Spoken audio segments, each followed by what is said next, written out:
اگر وہ نہیں بھی مسکراتے ہیں تو اچھے لگتے ہیں، اور جو اندر سے غموں کے کڑوے گھونٹ پی رہے ہیں تو ان کی مسکراہٹوں کے اندر بھی روکھا پن نظر آتا ہے۔ تو آخر ایسا کیوں ہے کہ مسکراہٹوں کے اندر سے بھی حسن ختم ہو گیا ہے، اور لوگ جو ہے وہ مصیبتوں میں، مشکلوں میں، پریشانیوں کے اندر جھج رہے ہیں اندر سے۔ یہ میں 30 سال، 35 سال، 40 سال، 50 سال، 80 سال والوں کی بات نہیں کر رہا، ابھی جوانی کی دہلیز پہ قدم رکھا ہے، لوگ ٹینشن میں ہیں، اور اس ٹینشن کا نتیجہ یہ ہے کہ ہندوستان ہی نہیں بلکہ پوری دنیا میں چھوٹی چھوٹی عمر کے لڑکے لڑکیاں خودکشی کر رہے ہیں۔ کوئی دوا کھا کے خودکشی کر رہا ہے، کوئی پھانسی لے کر خودکشی کر رہا ہے، کوئی جو ہے وہ اونچی عمارتوں سے خود کو گرا کر خودکشی کر رہا ہے۔ انسانوں کو سکون نہیں ہے، لوگ بے چین ہو گئے، بے قرار ہو گئے، تسکین نہیں ہے دلوں کو۔ کروڑوں پتی ہونے کے بعد بھی دلوں کو سکون اور تسکین نہیں۔ ہر قسم کا سامان ہے، عیش و عشرت کے سارے سامان موجود ہیں، کمر کے نیچے نرم گدے موجود ہیں، سر کے اوپر بہترین چھت موجود ہے، پنکھے موجود ہیں، بدن کے اوپر قیمتی لباس موجود ہے، لیکن دلوں کو سکون نہیں ہے۔ میں سمجھتا ہوں کہ یہ صرف چند لوگوں کی نہیں بلکہ یہ پوری دنیا کی کہانی ہے۔ انسان دل کے سکون کے لیے کبھی سیریلوں کے پاس بیٹھتا ہے۔ ہم لوگ سیریلوں کی مخالفت کرتے ہیں، اور بے شک وہ انسان کے لیے مضر ہے، نقصان دہ ہے، لیکن میرے خیال میں 90% لوگ سیریل شوق سے نہیں دیکھتے بلکہ وہ اپنے ٹینشن کو ہلکا کرنے کے لیے دیکھتے ہیں، وہ اپنے دل کو سکون دینے کے لیے دیکھتے ہیں، وہ اپنے دلوں کی تسکین کے لیے دیکھتے ہیں کہ چلو تھوڑا سا ٹائم پاس ہو جائے۔ فلموں کا جو مزاج بڑھ رہا ہے، اسی لیے تھوڑی دیر کے لیے انسان خوش ہونا چاہتا ہے۔ ٹی وی پر ایسے ایسے پروگرامات حکومت کی طرف سے نئے نئے داخل کیے جا رہے ہیں کہ لوگوں کو ہنسایا جائے، باضابطہ طور پر ہنسنے ہنسانے کے لیے لوگوں کو خطیر رقم دی جاتی ہے، بڑی رقم دی جاتی ہے، اور وہ ایسی باتیں کرتے ہیں، چٹکلے بیان کرتے ہیں، لطیفے بیان کرتے ہیں تاکہ لوگ ہنسے، لیکن ہنسنے سے خوشی نہیں ملتی۔ یہ بات بہت قیمتی عرض کر رہا ہوں، ہنسنے سے خوشی نہیں ملتی، خوشی کسی اور چیز کا نام ہے۔ اگر ہر ہنسنے والا خوش ہوتا تو پھر خوشی کے موقع پر انسان کی آنکھوں سے آنسو کیوں نکلتے؟ ہر رونے والا غمگین نہیں ہوتا اور ہر ہنسنے والا خوش نہیں ہوتا، اس لیے کہ خوشی کہوں کا نام نہیں ہے بلکہ خوشی دل کی کیفیت کا نام ہے۔ غم نکلنے والے آنسوؤں کا نام نہیں ہے بلکہ دل کی کیفیت کا نام ہے، کیونکہ کبھی کبھی تو انسان خوشی میں بھی روتا ہے، خوشی کے بھی آنسو نکلتے ہیں، خوشی سے انسان کی آنکھوں میں آنسو آتے ہیں۔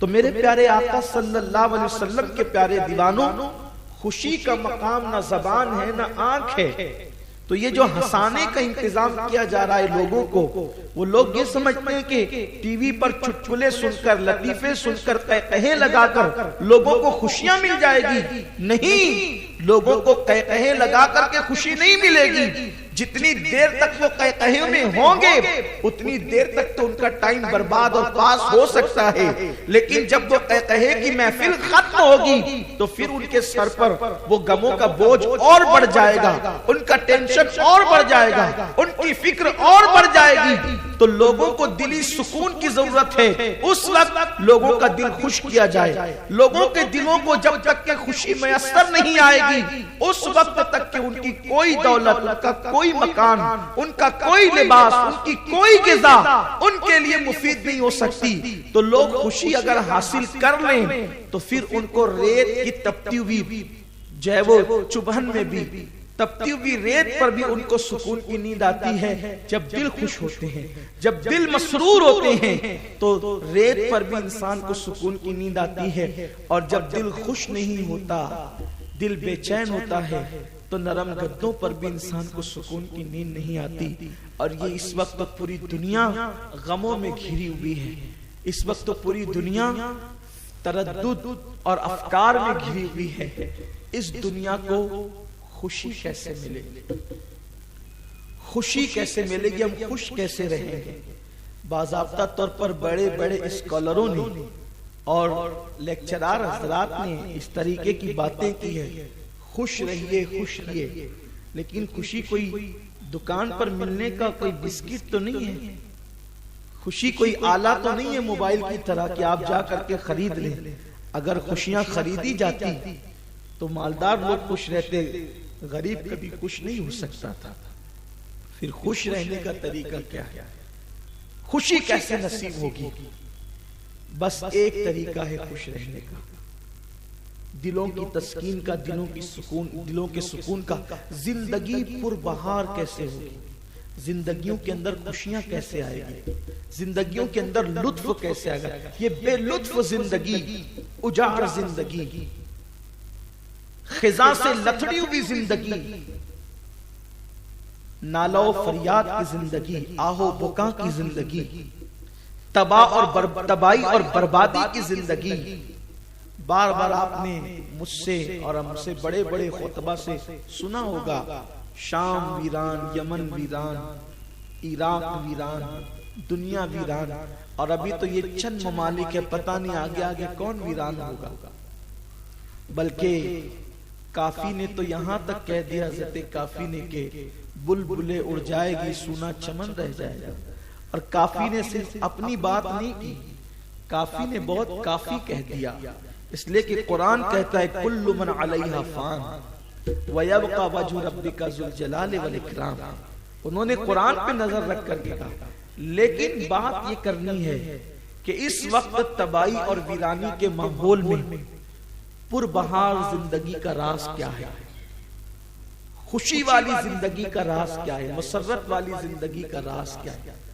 آپ کو بتاؤں، داڑھی رکھ کر بھی لوگ پرسکون نہیں، ٹوپی پہن کر بھی لوگ پرسکون نہیں، کرتے پاجامے پہننے والے بھی بہت سارے ہیں جن کو سکون نہیں.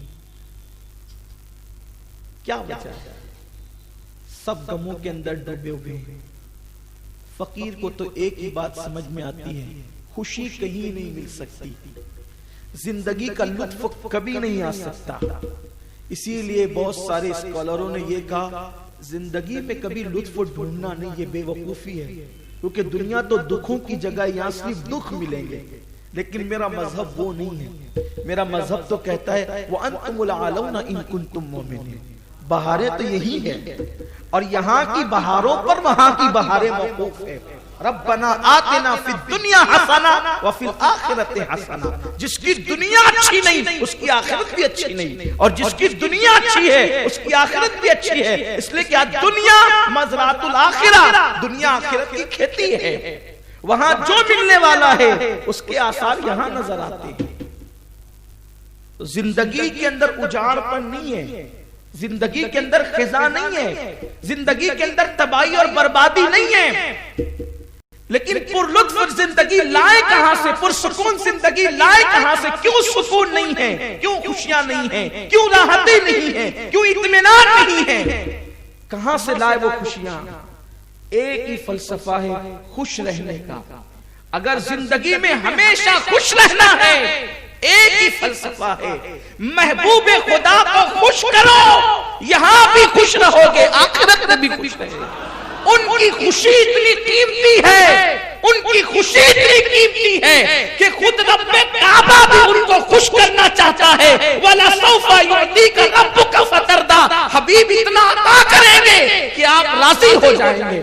اور ان کی رضا قدرت کے نزدیک ان کی خوشی اتنی قیمتی ہے کہ خود کہتا ہے قَدْ نَرَىٰ تَقَلُّبَ وَجْهِكَ فِي السَّمَاءِ فَلَنُوَلِّيَنَّكَ قِبْلَةً تَرْضَاهَا. حبیب جس طرف تیرا دل چاہے اس کی طرف تو اپنے آپ کو کر لے، اس لیے کہ ہم تیرا بار بار رخ بددعا، تیرا وجہ منیر، تیرا وجہ کریم آسمان کی طرف اٹھانے کو بار بار دیکھتے ہیں۔ محبوب ان قریب ہم اسی کو قبلہ بنا دیں گے جو تیری چاہت ہے، اس لیے کہ تیری خوشی ہمیں عزیز ہے۔ قبلہ کیا بنے گا، کون بنے گا، قدرت اس سے بے نیاز ہے، اس لیے کہ فَسَمَّا وَجْهُ اللَّهِ، جدھر رخ کر ادھر خدا کا جلوہ موجود ہے۔ لیکن پیارے جلوہ تو ہر جگہ ہمارا ہے، قبلہ کدھر ہو اس سے خدا بے نیاز ہے۔ ہمیں قبلہ نہیں، تیری خوشی عزیز ہے، تو جدھر رخ کر لے وہی قبلہ ہو جائے۔ جب وہ خدا ہو کر محمد الرسول اللہ کو خوش کرنا چاہتا ہے تو امتی کے لیے ان کو خوش کرنا کتنا اہم ہے۔ اگر ہم حضور کو ایک ہی خوشی ہے، حضور کو خوش کر لیں، دنیا بھی خوشی میں اور آخرت بھی خوشی میں ڈھل جائے، انہیں خوش۔